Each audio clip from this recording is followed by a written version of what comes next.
Kur'an'ın 33. сүрөсү мына 50. аятында мындай деген сөздөр жазылат.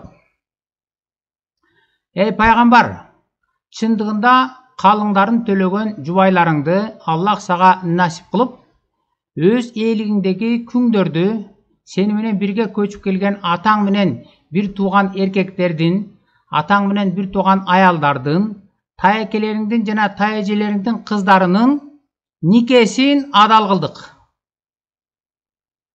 Жана дагы эгер бир момун аял өзүн пайгамбарга арнаган болсо, пайгамбар да аны өз никесине алгысы келсе, аны башка момундарга караганда сага гана адал кылдык. Момундарга алардын жубайлары, кол астындагылары, күңдөрү тууралуу эмнени парз кылганыбызды билдиргенбиз. Сага кысым болбос үчүн ушинтик.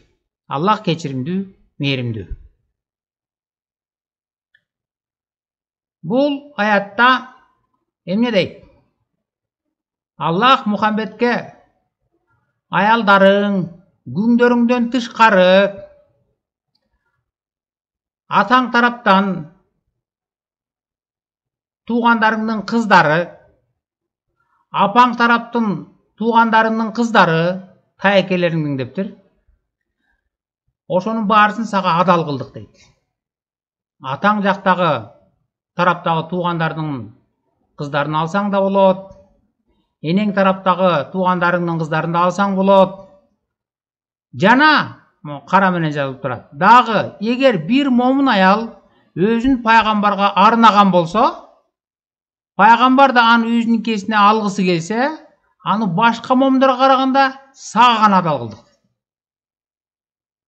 Андан тышкары кайсы бир момун аял, момун деп мусулмандар да айтат, өзүн арнагысы келсе, аны сага гана адал кылдык, ала бер дейт. Мунун баары эмне себептен? Сага кысым болбос үчүн ушинтик дейт. Биз буга чейин аяттарды окуп, анан ошол аяттарга берген тафсирлерди окуп келатабыз. Кыргызча тафсирлер дээрлик жок. Орусча тафсирлерин ачып, буга чейинки видеолордо көргөзтүм эле, жанагы энциклопедия хадисов деген. Google'га кирип карасаңар, энциклопедия хадисовта. Бирок анда дагы толук эмес. Кээ бир жерин аттатып кеткен, кээ бир өтө исламдын чыныгы жүзүн көргөзгөн жерлерин аттатып кеткени силерге мурдакы видеодо көргөзүп бергем. Көбүнчө тафсирлер англис тилинде. Жана sunna.com'го кирсек, ошондо англис тилинде, араб тилинен жанында турат, анан котормосу англис тилинде. Бирок кээ бир тафсирлер бар, ал жада калса англисче которулган эмес, араб гана тилинде.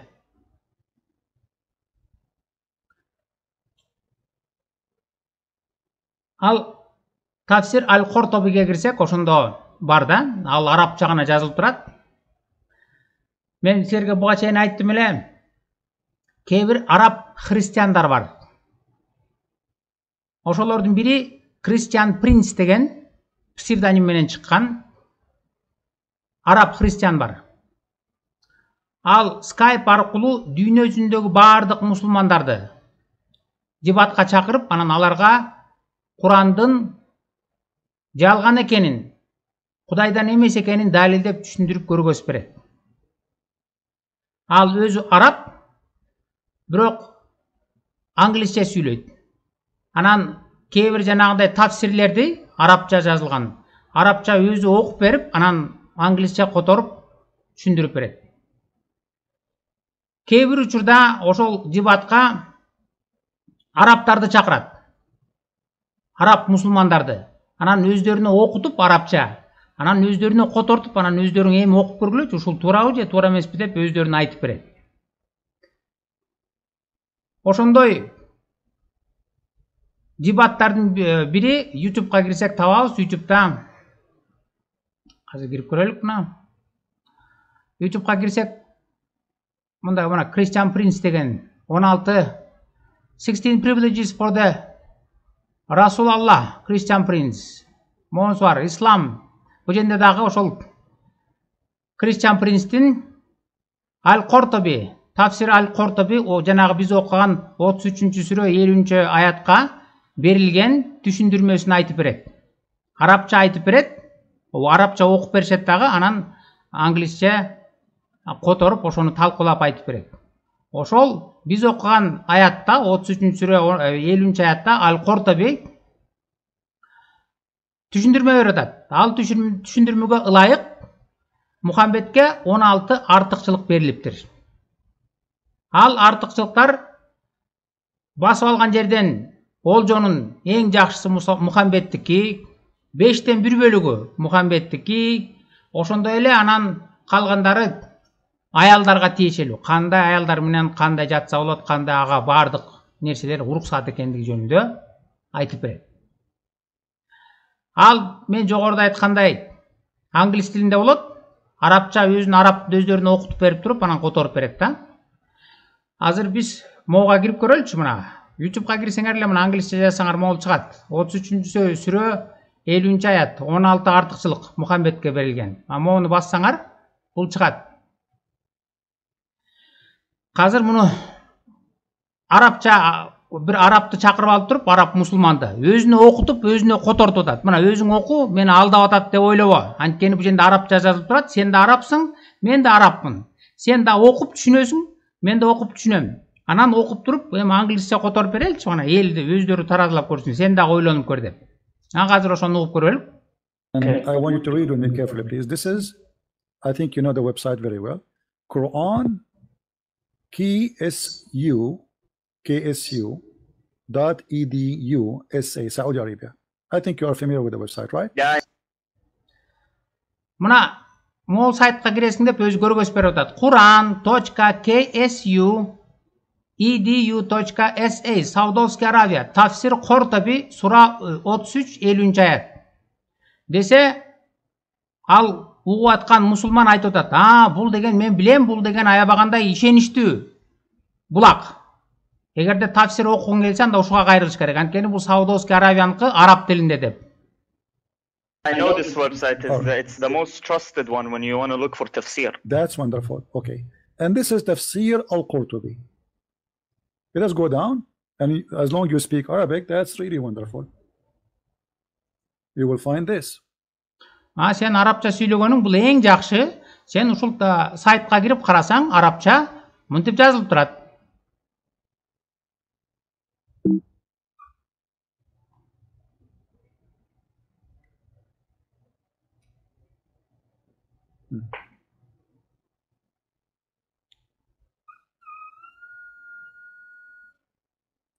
The privilege of the Prophet. They are counting the privilege of the Prophet. The number one is Мына Мухаммедке берилген артыкчылыктардын тизмеси. Мына биринчисинде мындай деген артыкчылык берилиптир дейт. the best of the booty. Does it say? Басып алган жерден олжонун эң жакшысы Мухаммедке тиешелүү деп жазылып турат. Түшүнүп турабы? Тастыктап берчи деди. That online. Safiyul Maghna. Yeah. Okay, the best of the booty. Туура дейт. Сафи ул Магнам деген олжонун эң жакшысы Мухаммедке тиешелүү болуш керек деген артыкчылык. Number two. Al-istibdadu bi khums al-khums aw al-khums. He will have all inclusive. The fifth of the booty. Is that correct? Yeah, that's correct. Yeah. All right, thank you. Андан кийинки артыкчылыгын айтып атат. Басып алган жердин 5тен 1 бөлүгү олжонун. Эң жакшысы Мухаммедтики. Туурабы десе, туура деп атат. Анткени муну арабча окуп Christian Prince. Анан угуп аткан мусулманга өзүнө мына тастыктап бер. Сен дагы түшүнөсүң арабчаны, түшүнүп атасың, мен туура которуп атамбы деп атат. Ал тастыктап берди. Да, it's correct деп. Thank you. Then they continue, and then they say الرابع الزيادة على 4 نسوة, to increase more than 4 wives, correct? Андан кийинки артыкчылыгын айтып атат. Башка мусулмандарга 4 аялга чейин алганга уруксаат болсо, Мухаммед 4төн ашык алганга уруксаат экен. Артыкчылыктардын бири болуп. الخامس النكاح بلفظ الهبة, which means he do not need to get married. The woman, she said, take me, she's his.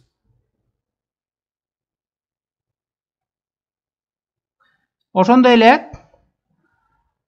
расмий түрдө атайын үйлөнүп отурбай эле аялга мен алам десе эле бүттү жөнөкөй эле алып алат экен. Okay. Number 6, to have sex with the women without the permission of her parents. Yeah, النكاح بغير ولي. Thank Yeah. you. This is Андан кийинки артыкчылыгы аял менен жыныстык катташта эне атасынан уруксаат сурабай туруп эле алып жата берсе болот. privilege only for Muhammad. It's all about sex. Then Бул артыкчылыктын баарысы тең эле жалаң секс жөнүндө. number 7, النكاح بغير صداق, without paying. He do sleep with women without paying them. Андан кийинки артыкчылыгы 7-си эч кандай акча төлөбөй эле алып жата берсе болот аял менен. Number 8, he can have sex even when he's around the Kaaba. 8-ci артыкчылыгы ал Каабанын жанында жүргөндө дагы секс кылса болот аялдар менен жатып. Number 9, he can take an oath, and his oath in the front of his wives, and he is not going to be like it's okay for him to take a false oath for his wives. 9-су ал аялдарына ант берип туруп, кайра антынан жанып кетип, жок мен айнып кеттим деп койсо болот, антына турбай эле. Бул 9-су. Эми 10-су көңүл буруп тургула, эң маанилүүсү. Number 10, and I want you please to translate. 10-сун айтып туруп айтты. Эми сен өзүң которуп берчи деди. Мен которбойн, мен окуп берейин, сен өзүң котор деп. العاشر إذا وقع بصره على امرأة وجب على زوجها طلاقها وحل له نكاحها. Translate please. Азыр Кристиан принц окуп берди дагы, анан берки мусулманга айтып атат. Эми өзүң которуп берчи, мен которбойн, сен өзүң котор деп. Yeah, if he puts his eyes on a woman, her husband has to divorce her, and he can marry her, to take her. Okay, look. What is the authenticity? My friend, this is your books. I mean, you're asking. Yeah, I know. 10-сunu өзү окуп туруп, которуп бер десе которуп берди. Мусулман. Эгерде Мухаммед кайсы бир аялга көзү түшүп кала турган болсо, ал ошол замат барып күйөөсү менен ажырашып келип, анан Мухаммедке мыйзамдуу болот экен. Башкача айтканда Мухаммед ал менен жатса болот. Мухаммед кай бир аялга көзү түшсө, ал аял ошол замат күйөөсү менен ажырашып келип, Мухаммед менен жатыш керек. Кандай карайсыңар? Кудай ушинтип айтабы? Же ушундай артыкчылыкты береби? Же Кудайдын пайгамбары ушинтип келеби? Мен Кудайдан келдим, мен пайгамбармын, анан Кудай мага ушундай артыкчылыктарды берди. Ошол артыкчылыктардын бири деп мынтип санап келип отуруп, анан 10-су ушул. Кай бириңердин аялыңарга көзүм түшүп калса, ошол замат барып ажырашып алып келип беришиңер керек, мен аны менен жатышым керек деп айтабы. Эми силерде күнөм саноо болушу да мүмкүн. Бул алдап атат. Англисче сүйлөп атат деп. Же болбосо арабчаны да туура эмес айтып атат деп. Анда мына ушун эле сөздү. Мына муну паузага коюп карасаңар да болот. Мына ушун эле бул сайттын көргөзүп бербеди атурмак. Мына сайт башында. Сайтты карачы мына деп. Quran.ksu.edu.sa Саудовская Аравия. Tafsir Кортоби, сура 33, 50-аят. Эми биз ушуга эле кирип көрөлүчү мына. Так эле ушул сайтка силердин көзүңөрчө кирип көрөлүк мына. Мен бастым мына кирдик. Бул жерден карасаңар, өзүңөр дагы кирип көрсөңөр мына Quran.ksu.edu.sa Саудовская Аравия. Tafsir Кортоби, сура 33, аят 50.html. Мына бул чыкты. Биз бу жерден эмнени көрүп атсак, кайсыл тафсирди? Биз ошол эле сайтка мына кирдик бу жерден. баракты өткөрүп моженге чейин алып келсеңер батыраак табасыңар. Мына моженди көрдүңөр да, мен көргөзүп берип атам мына. Бул жерге алып келип туруп, бул арабча эми, биз муну түшүнбөйбүз. Бирок Google эле которуп бер дейинчи. Муну мен которбойм. Кристиан Принц да которбойт. Жөн эле Google өзүңөр да үйдөн өзүңөр ушул сайтка кирип жазып туруп, анан мына Googleга орусча которуп бер дейинчи. Мына которуп берди. Эми ушундан окуп көрелик.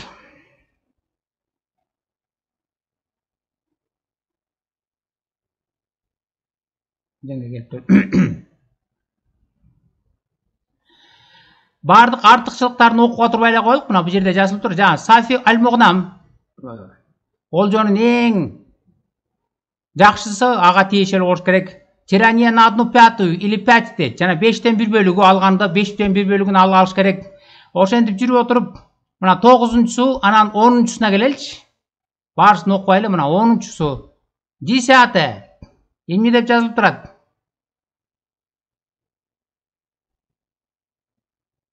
Десятое. Если его зрение падет на женщину, ее муж должен развестись с ней, и ее брак разрешен для него. Эгерде Мухаммедтин көзү кайсы бир аялга түшүп кала турган болсо, анда күйөөсү ошол замат ажырашып, аны менен анан Мухаммедке алып келип бериш керек, анан Мухаммедке уруксат дейт. То ее брак разрешен делен жатса болот да. Так айтканда, ал эми ажырашып келди, эми жатса болот. Ушул туурабы? Ушул Кудайданбы? Кудай ушинтип айтабы? Же Кудайдын пайгамбары ушинтип айтабы? Мен Кудайдан келдим, анан мен силерге Кудай жолуна үйрөткөнү келген пайгамбармын, анан Кудай мага ушундай артыкчылыктарды берди, 16. Андан олжодон эң жакшысын мен алышым керек, 5тен 1 бөлүгү меники, анан ошолордун арасында кай бириңердин аялыңарга көзүм түшүп калса, ошол замат ажырашып туруп мага алып келип бергиле, мен жатам дейби. Өзүңөр ойлоңгулачы. Эгер силер Мухаммедтин тушунда жашасаңар, анан Мухаммед ушинтип айтса, мен ушундай Кудайдан келдим, анан мага Аллах ушундай артыкчылык берди. Артыкчылыктардын бири ошол, аялыңа көзүм түшүп калса, алып келип бер, мен жатам десе. Силер аялыңарды алып келип берет белеңер? Пайгамбарыбыздын көзү түшүп калыптыр, кумарын кандырып алсын деп алып келип салып берет белеңер? Же намысыңарга келип, жок дегенде бир аска болсо да токтолуп, ойлонуп, эй, бул Кудайдан эмес. Кудай минтип айтпайт эле. Бул пайгамбар эмес, анткени пайгамбар минтип айтпайт эле. Деп бир азга болсо да ойлонот белеңер. Адамдар ак караны туура эмести айырып билген жөндөмү жок болсо дагы, жок дегенде намысы болуш керек да. Кайсы ар намысы бар адам ушуну кылат. Мухаммедтин көзү түшүп калыптыр, пайгамбарыбыздын деп аялына апарып Мухаммедке салып берет. Ушул Кудайданбы?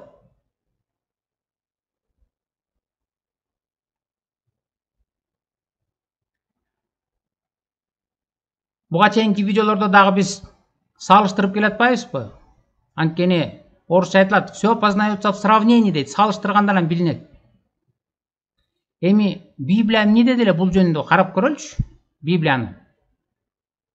Библияда Иса Теңир айткан, эгерде кимде дейт, аялга, башка аялга кумардануу менен эле караса, аялга, ал жүрөгүндө ойноштук кылган болот дейт аны менен. Мисалы жөнүндө Матфейден жазылган жакшы кабардын 5-бөлүмү 27-28 аяттарда мынтип жазылып турат. Орусчасы. Вы слышали, что сказано древним? Не прелюбодействуй. А я говорю вам, что всякий, кто смотрит на женщину с вожделением, уже прелюбодействовал в сердце своем. Кыргызчасы астында.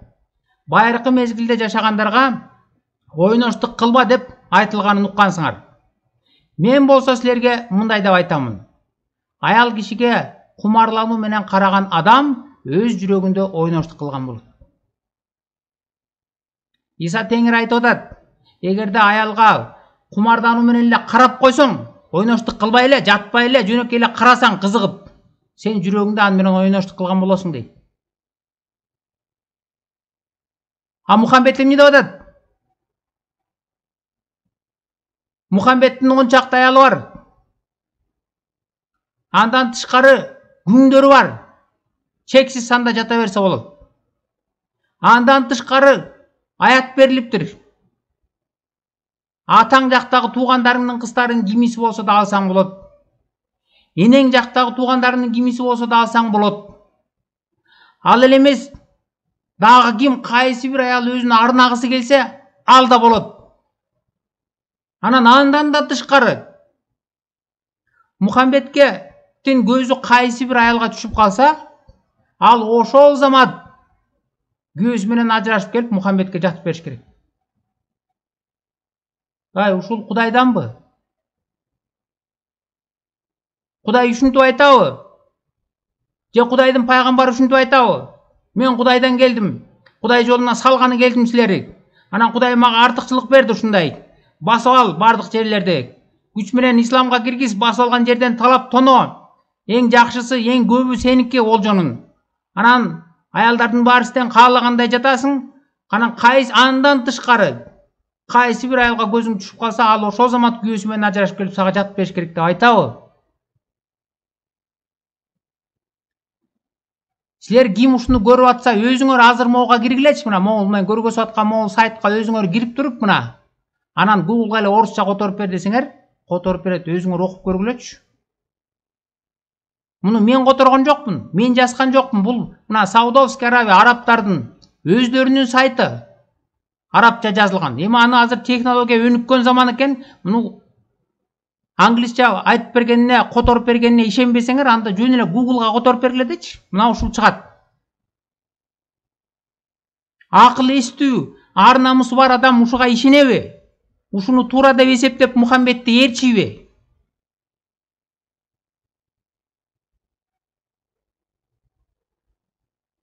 Буга чейин айттым эле. Ислам бул адамды маңкурт кылып таштайт. Ойлонуу жөндөмү менен ажыратып салат. Ошон үчүн мына буга чейинки видеодо окубадык белек? Кулиевдин которгон Куранынан. Ал бардык мусулмандардан Мухаммед ант алган. Менин буйруктарымды силерге жакса дагы, жакпаса дагы, жеңил болсо дагы, оор болсо дагы, ал турмак укуктарыңарды тебелеп атсам дагы, кыңк дебей аткарам деп милдеттем аласыңар деп ант алган, присяга алган. Мына ошол присягасынын далили. Силер ушундай антты берет белеңер. Анан ушинтип аялыңарга көзү түшүп калса алып келип салып берет белеңер Мухаммедке. Маңкурт болбогон акыл эстүү, ар намустуу адам муну кылбайт да.